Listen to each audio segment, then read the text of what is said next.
कभी सोचा है कि क्या कोई बहुत ही साधारण सा रोजमर्रा का पल भी हमें दिव्यता का एहसास करा सकता है? 17वीं सदी के एक महान कवि हुए रसखान। उनकी सिर्फ 4 लाइन की एक कविता हमें यही दिखाती है।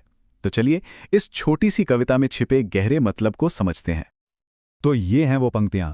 धूरी भरे अति शोभित श्याम जू, तैसी बनी सिर सुंदर चोटी। खेलत खात फिरें अंगना, पग पैजनी बाजत पीरी कछोटी।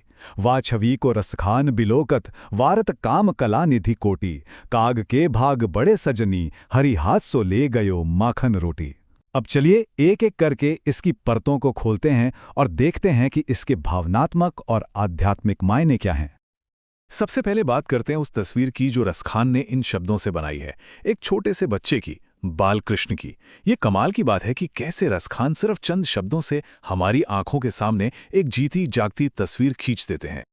तो सीन क्या है? एक बच्चा है जो आंगन में खेल रहा है और जाहिर है पूरी तरह धूल में सना हुआ है। कविता शुरू ही ऐसे होती है, धूरी भरे, मतलब धूल से सने हुए। ये कितनी असली और स्वाभाविक तस्वीर है ना? किसी भी बच्चे की तरह जो बस खेलने में मगन हो। लेकिन यहीं पर एक ट्विस्ट है। धूल में सने होने के बाद भी वो बच्चा बेहद खूबसूरत लग रहा है, चमक रहा है। और कविता का असली जादू यही है, साधारण में असाधारण को देखना। ऐसा लगता है मानो वो धूल उनकी सुंदरता को कम नहीं कर रही, बल्कि और निखार रही है। और फिर रसखान एक और डिटेल जोड़ते हैं, तैसी बनी सुंदर चोटी, यानी धूल से सने शरीर के साथ साथ उनके सिर पर एक सुंदर सी चोटी भी है। ये छोटी सी बात उस बच्चे की छवि को और भी साफ और प्यारा बना देती है।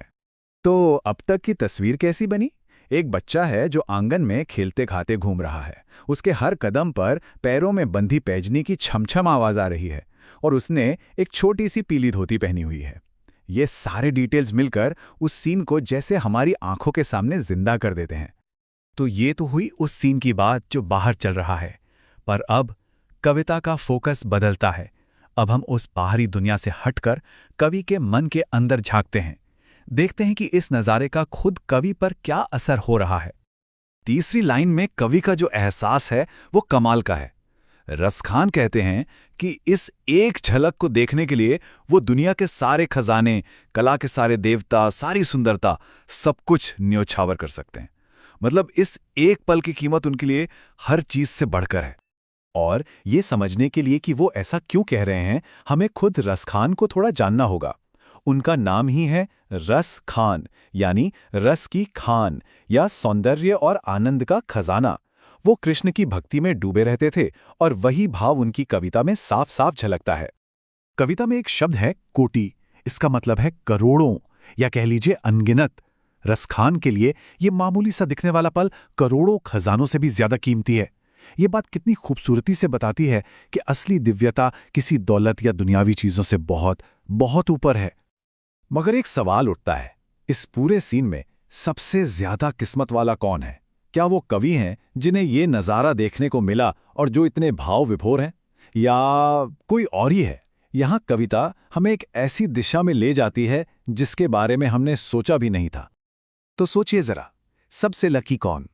वो कवि जो ये सब देख रहा है, या कोई ऐसा है जिसके बारे में हम कल्पना भी नहीं कर सकते?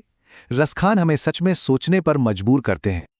और यहीं कविता एक ऐसा मोड़ लेती है जिसकी किसी ने उम्मीद नहीं की थी। रसखान कहते हैं, अरे सखी, उस कौवे की किस्मत तो देखो, वो कितना भाग्यशाली है जो सीधा हरि के हाथ से ही मक्खन रोटी छीन कर ले गया। समझ रहे हैं आप?